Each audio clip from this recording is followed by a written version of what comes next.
আসসালামু আলাইকুম। Ah so welcome back again in BookBD. তো বুকবিডিতে এর আগেও বাংলায় ক্লাউড নিয়ে বেশ কিছু ভিডিও দিয়েছিলাম আমি,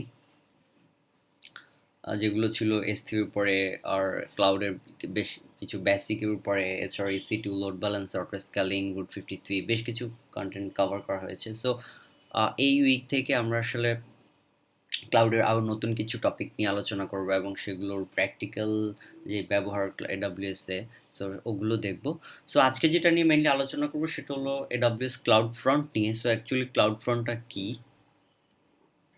সো ক্লাউডফ্রন্ট হলো একটা কন্টেন্ট ডেলিভারি নেটওয়ার্ক, যেখানে আমাদের যে ওয়েবসাইটগুলো আছে সেখানে আমাদের কন্টেন্টগুলো ইউজারকে যে জিওগ্রাফিক লোকেশন আছে সে অরিজিন আছে সেটার উপর ডিপেন্ড করে ডেলিভার করবে কন্টেন্টগুলো। অ্যান্ড কন্টেন্টগুলো হতে পারে যে কোনো একটা ভিডিও, হতে পারে যে কোনো ইমেজ, হতে পারে খুব হাই রেজলিউশনের ইমেজ আর এনিথিং। সো নর্মালি কি হয় আসলে, লেটস সে আমার এটা হলো একটা সার্ভার যেটা আমার ইউএসএ তে আছে, অ্যান্ড অল ওভার দ্য আমি এই এক একটা ইউজারকে এক একটা কান্ট্রিতে ধরছি, আই মিন ডিফারেন্ট ডিফারেন্ট কান্ট্রিতে ধরছি। লেটস সে আমার এখানে 5টা কান্ট্রি, 5টা ইউজার আমার এই সার্ভারে আমার যে ওয়েবসাইটটা আছে ওয়েবসাইটটা দেখতে চাচ্ছে। অ্যান্ড ধরে নেই আমার ওয়েবসাইটটা হলো মেইনলি কোনো একটা ভিডিও স্ট্রিমিং একটা ওয়েবসাইট। সো কী হবে আলটিমেটলি, যখন আমার এই যে ইউজারগুলো যখন আমার সার্ভারে যাবে ভিডিওটা দেখার জন্য, আই মিন আমার ওয়েবসাইটে যাবে, তখন আমার ওয়েবসাইটে কী হবে, আমার সেই সার্ভার থেকে ভিডিওটা ডাউনলোড হয়ে, আই মিন স্ট্রিমিং হয়ে দেন আমার ইউজারটা দেখতে পারবে। সো এটাতে আসলে কি হয়, আমার স্ট্রিমিং হতে হয়, অনেক সময় লাগে ইউজারকে শো করানোর জন্য, তাই তো? সো ওখান থেকেই মেইনলি এডস লোকেশনের আইডিয়া আসে, আই মিন এই ক্লাউড ফ্রন্টের আইডিয়াটা আসে যে, তো এখানে আলটিমেটলি কী হয়, এখানে বেশ কিছু এডস লোকেশন থাকে। সো এই সিলেকশনটা হলো এই যেখানে আমার যে ভিডিওগুলো, লেটস সে আমার যে ভিডিওটা এই ভিডিওটা আমার ইউজারটা দেখতে চাচ্ছে, তখন কি হয়, আমার যে সার্ভার থেকে ডাউনলোড হয়ে স্ট্রিমিং হয়ে দেন আমার এই ইউজারকে শো করে। বাট এডস লোকেশনে যেটা হয়, আমার যেই ভিডিওটা দেখতে চাচ্ছে আমার ইউজার, সেই ভিডিওটা ক্যাশ হয়ে থাকে আমার সেই এডস লোকেশনে। অ্যান্ড যেটা কিনা টোটালি এডাব্লিউএস এর যে রিজন অথবা অ্যাভেলেবিলিটি জোন বলি, সে থাকে টোটালি সেপারেট হয়ে থাকে।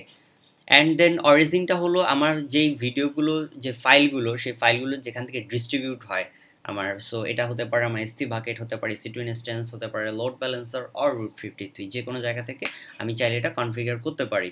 অ্যান্ড ডিস্ট্রিবিউশন যেটার নামটা আসলে আমরা দিলাম কন্টেন্ট ডেলিভারি নেটওয়ার্ক, যেটা হলো আমার অনেকগুলো এডস লোকেশনের সমন্বয়ে তৈরি হয়। সো এগেইন আমি ধরে নিচ্ছি আমার সার্ভারটা আছে ইউএসএতে।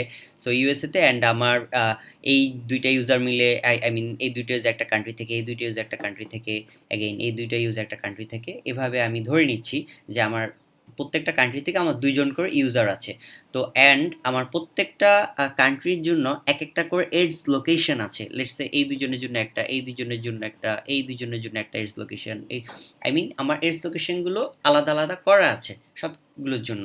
তখন আলটিমেটলি কি হয়, এখন আমার ইউজারটা যদি কোনো একটা ওই ভিডিওটা আমার দেখতে চায়, তখন আমার সিস্টেম চেক করবে আমার সেই ভিডিওটা আমার নিয়ার বাই যে এডস লোকেশন, সেই এডস লোকেশনে সেটা ক্যাশ করা আছে কিনা। যদি আমার ক্যাশ করা থাকে, তখন আমাকে ওই ইউজারটাকে আমার এই সোর্স থেকে, এই এডস লোকেশন থেকে ভিডিওটা শো করবে।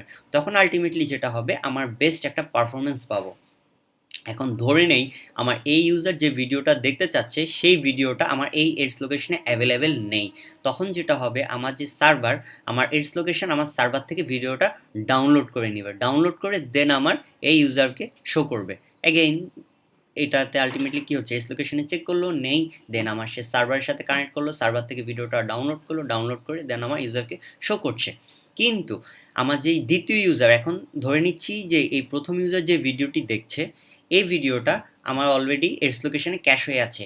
এখন সেম ভিডিওটা যদি আমার ওই কান্ট্রির অন্য একজন ইউজার দেখতে চায়, তখন আসলে কি হবে, তখন আমার সিস্টেম চেক করবে সেই ভিডিওটা আমার এডস লোকেশনে অ্যাভেলেবেল আছে কিনা।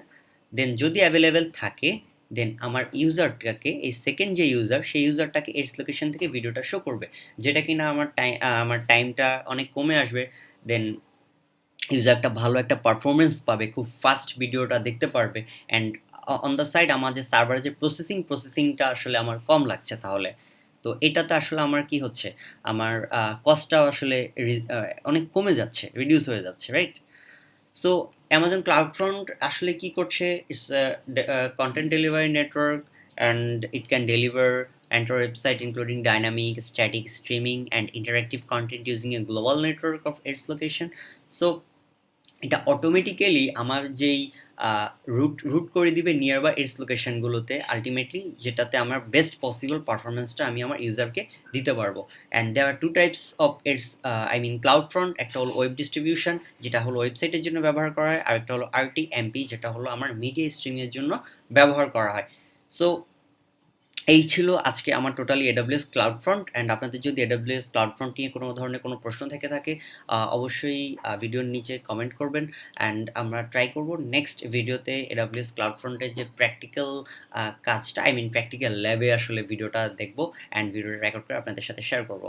ততক্ষণ পর্যন্ত ভালো থাকবেন। কোনো প্রশ্ন থাকলে ভিডিওতে নিচে কমেন্ট করবেন। অ্যান্ড আজকে এই পর্যন্তই। Thank you.